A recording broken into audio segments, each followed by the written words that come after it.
నమస్తే. ప్రస్తుతం మనం గాంధీ భవన్ ఉన్నాం. సో ఏదైతే కేసీఆర్కి సంబంధించి కాళేశ్వరం పైన కూడా కాళేశ్వరం కమిషన్ నోటీసులు పంపించడం, ఇటు కేసీఆర్ కావచ్చు, హరీష్ రావు కావచ్చు, అలాగే ఈటల రాజేందర్ కూడా సో కమిషన్కి సంబంధించి కొన్ని రిపోర్ట్ పంపించింది. సో ఈ నేపథ్యం నోటీసులు పంపించింది. ఈ నేపథ్యంలో వాళ్ళు విచారణకు హాజరు అవుతారా కాదా అని చెప్పేసి తెలంగాణలో ఒక పెద్ద హాట్ టాపిక్గా మారు.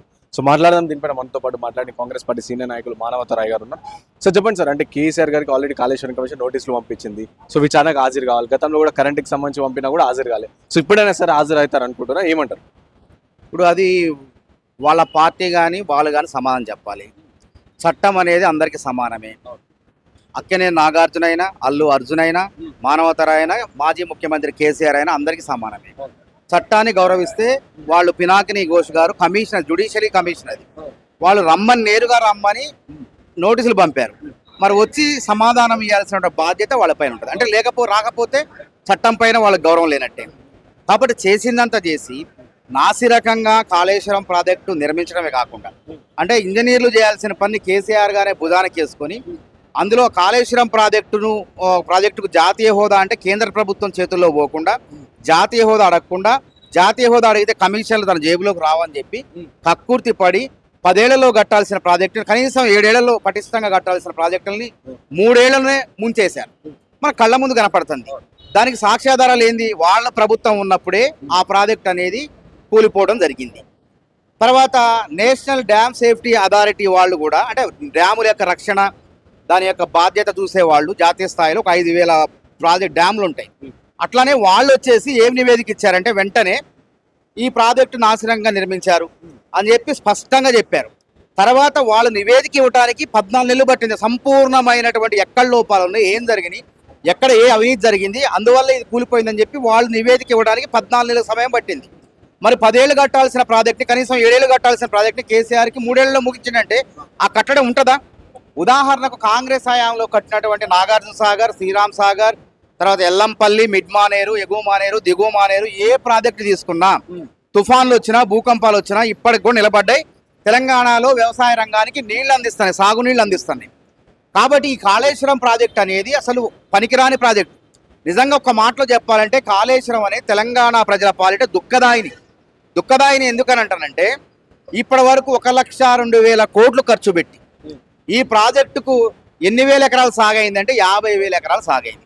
కానీ దాని ఉద్దేశం 18 లక్షల ఎకరాల సాగు కోసం ఆ ప్రాజెక్టుని నిర్మించాలని మేఘాల మీద కక్కుర్తిపడి కంగారు పడి కట్టారు. కడితే ఏమన్నది కూలిపోయింది. కూలిపోతే మరి ఎవరు బాధ్యులు దానికి? దాదాపు పినాకిని ఘోష్ అనేటువంటి జ్యుడిషియరీ కమిషన్ వాళ్ళు దాదాపు చిన్న ఇంజనీర్ల నుంచి పెద్ద ఇంజనీర్ల వరకు మొత్తం కూడా విచారణ జరిగితే వాళ్ళంతా ఏం చేశారు? చేతులు ఎత్తేసి మా తప్పు లేదు, ఇది కర్త కర్మ క్రియ మొత్తం కూడా గత పాలకుడు మాజీ ముఖ్యమంత్రి కేసీఆర్ గారు అని తేల్చేశారు. గతంలో కేసీఆర్ కావచ్చు, కేటీఆర్ కావచ్చు మాట్లాడుతూ కూడా అన్నారు, మాదేంది మేము చెప్తే వింటారు, వాళ్ళు ఇంజనీరింగ్ వాళ్ళు చేసిరని వీళ్ళు చెప్పిన సందర్భం. ఇప్పుడు 2G స్పెక్ట్రమ్ కేసులో కూడా ఎవరు జైలుకు పోయారు? రాజా. వాళ్ళ నేరాన్ని రుజువు కాకపోయినా జైలుకు పోవాల్సి వచ్చింది. రాజా, కనిమొళి ఎంపీలు, అంటే కేంద్ర మంత్రి జైలుకు పోవాల్సి వచ్చింది. కానీ ఇక్కడ మొత్తం కూడా రాతపూర్వకంగా అఫిడవిట్ల రూపంలో అధికారులు మొత్తం కూడా చేతులు ఎత్తేసి ఈ తప్పిదం మొత్తం కేసీఆర్ గారిదనే తేల్చారు. కేసీఆర్ గారిదని తేల్చినప్పుడు విచారణకు హాజరు కావాలా వద్దా? ఆ బాధ్యత ఆయన మీద ఉందా లేదా? గుమ్మడికాయ దొంగ ఎవరంటే భుజాలు నడుముకున్నట్టు ఇష్టం వచ్చినట్టు బీఆర్ఎస్ పార్టీ వాళ్ళు ఇది కక్ష అని మాట్లాడారు. కక్ష అంటే వెంటనే అధికారంలోకి వచ్చిన వెంటనే కాంగ్రెస్ ప్రభుత్వం విజిలెన్స్ ద్వారా లేకపోతే ఏసీబీ ద్వారా విచారణ జరిపి 4 రోజుల్లోనే అరెస్ట్ చేసేవాళ్ళమే. అట్లా చేయలేదు కదా. ఒక కమిషన్ అనేది రాజ్యాంగబద్ధ సంస్థ. పారదర్శకంగా విచారణ జరపాలంటే ఒక కమిషన్ ద్వారా జరపాలి, సిట్టింగ్ జడ్జి ద్వారా జరపాలి. మాజీ న్యాయమూర్తి, విశ్రాంతి న్యాయమూర్తి ఆయన ఆధ్వర్యంలో పారదర్శకంగా విచారణ జరపడానికి 14 నెలలు పట్టింది. కానీ కేసీఆర్ గారు ప్రాజెక్టు కట్టడానికి 3 ఏళ్లు పట్టింది. 10 ఏళ్లు పట్టాల్సిన ప్రాజెక్టు 3 ఏళ్లు పట్టింది. అది కూలిపోయింది. ఎటు చూసినా నాసిరకం పనులతో ఈ ప్రాజెక్టు నిర్వహిస్తున్నారు. తెలంగాణ దుఃఖదాయకంగా ఎందుకంటారంటే, ఆ ప్రాజెక్టు నిర్వహించాలంటే సంవత్సరానికి 40 వడ్డీలకు, ఆ ప్రాజెక్టు కోసం తీసుకుంటున్న అప్పులకు వడ్డీలకు కలిపితే, అదేవిధంగా కరెంటు బిల్లు కలిపితే మొత్తం కలిపితే 46,600 కోట్లు కావాలి. అదేవిధంగా ఆ ప్రాజెక్టు కరెంటు బిల్లు ఎంత అయితే అంటే, ఆ పంపులు నడిస్తే మొత్తం కలిపి ఆ ప్రాజెక్టు నిర్వహణకు ఆ కరెంటు బిల్లుకే 10,600 కోట్లు అవుతుంది. కాబట్టి ఎటు చూసినా సరే ఈ ప్రాజెక్టు వల్ల భారమే నష్టమే తప్ప లాభం లేదు. ఒక ఎకరా పంటకు ఆ ప్రాజెక్టు పరిధిలో ఎకరా పంట పండితే 30,000 25,000 ఆదాయం వస్తుంది. కానీ ఈ ప్రాజెక్టుకు ఎకరా పంట పండాలంటే నీళ్లు బారిస్తే 46,600 రూపాయలు అవుతుందని ఎవరు చెప్పారు? కంట్రోలర్ అండ్ ఆడిటర్ జనరల్ చెప్పింది. కాబట్టి ఈ ప్రాజెక్టు ఏమంటారు? దీన్ని తెలంగాణ ప్రజల దుఃఖదాయని అంటారు.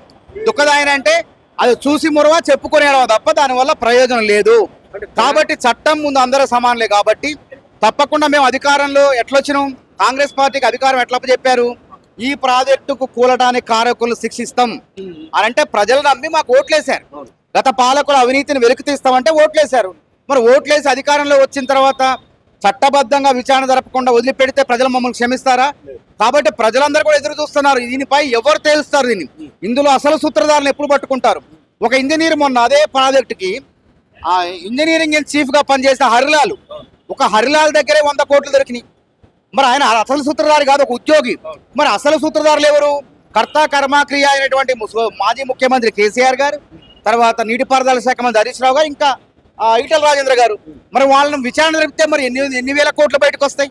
కాబట్టి ప్రజలందరూ కూడా విచారణ జరగాలి అని కోరుకుంటున్నారు. ప్రజలు కోరుకున్నదే కాంగ్రెస్ పార్టీ విచారణ జరుపుతుంది.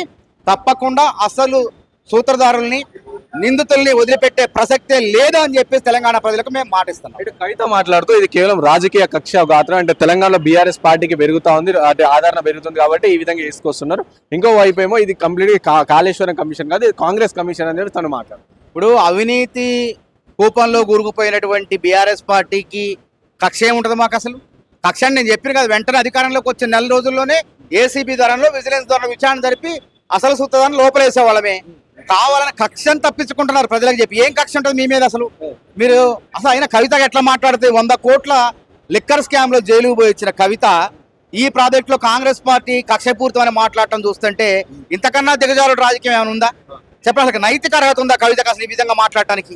ఇది చాలా సిగ్గుమాలిన చర్య ఇది విధంగా మాట్లాడటం. కాబట్టి అసలు కేజ్రీవాల్ అంటే అవినీతికి వ్యతిరేకంగా పుట్టిన పార్టీ కేజ్రీవాల్ పార్టీ. అట్లాంటి పార్టీకి అవినీతి రుచి చూపించి కేజ్రీవాల్ని ఆయన్ని జైల్లో పంపడమే కాకుండా ఈమె కూడా జైలుకు పోయించింది.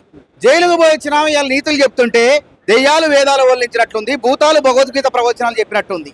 కాబట్టి ఎన్ని మాటలు మాట్లాడినా తెలంగాణ ప్రజలకు ఇచ్చిన మాట ప్రకారం తెలంగాణ రాష్ట్రంలో గత 10 ఏళ్ళలో జరిగిన అవినీతిని మాత్రం వెలుగు తీస్తాం.